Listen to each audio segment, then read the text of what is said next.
This is the best recipe for homemade pizza dough. It's soft, tender, and rolls out perfectly every time. Hey everybody, Kristen here. As someone who suffers from a chronic disease, I believe homemade is best, but it doesn't need to be complicated. We make pizza at our house almost weekly. It's a family tradition we love, but it's really important that we have a good pizza dough recipe to rely on.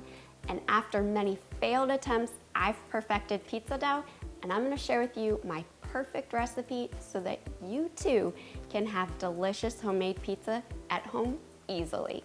So let's get cooking. To start, we're gonna pour 3/4 cup of warm water into a mixing bowl. We want our water to be about 105 to 110 degrees to be exact, or a more rough way of measuring it is, you want it to be warm to the touch, but not hot to the touch.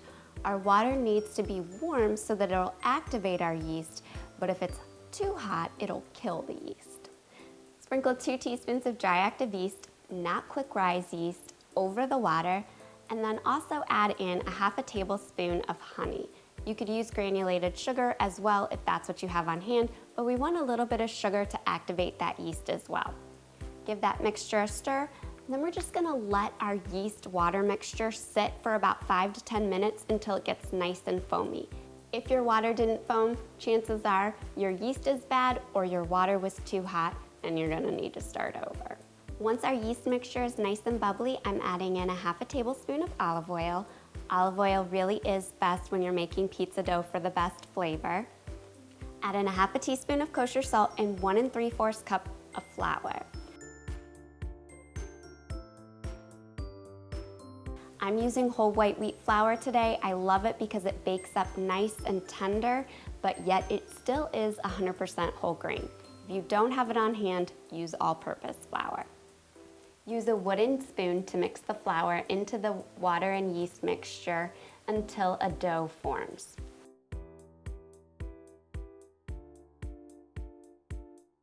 Now for kneading our dough, you can knead it using a stand mixer with a dough hook on medium-low speed until the dough is nice and shiny and forms into a nice ball. You can also knead your dough by hand, which is what I'm doing today.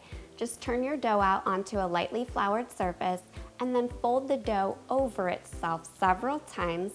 This is gonna take anywhere from 7 to 10 minutes. Great way to work out your aggressions for the week. My dough looks good here, so I'm gonna pop it into an oiled bowl and cover with plastic wrap. We're gonna let this rise for about 45 minutes. It will depend on the temperature and humidity of your kitchen, but we want it to be about double in size. My dough now looks nice and doubled, and here's a tip for you that will make rolling out your dough a breeze. We're gonna punch our dough down, and then we're just gonna leave it alone for another 10 to 15 minutes. In fact, this is often when I preheat my oven to 425 degrees and just let my dough rest. Turn your dough out onto a lightly floured surface and lightly flour the dough so it doesn't stick to the rolling pin.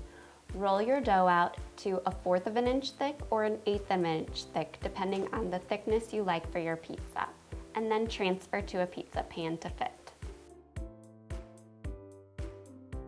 And then, of course, you can top it however you like. I've used it for barbecue chicken pizza, for pulled pork pizza, for buffalo chicken pizza, but tonight we're just making a plain old cheese pizza that everybody loves. I'm spreading out some pizza sauce and then topping generously with mozzarella cheese and popping in the oven for about 12 to 15 minutes until nice and browned. Absolutely perfect. I've got to have a bite.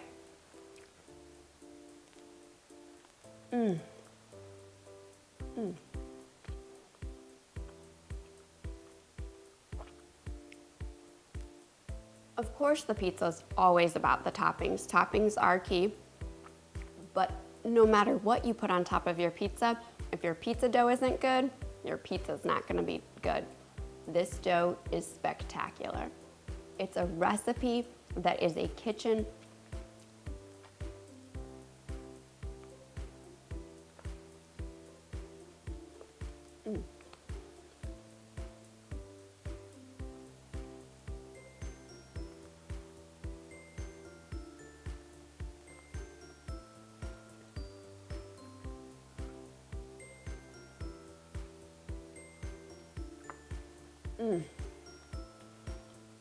So good.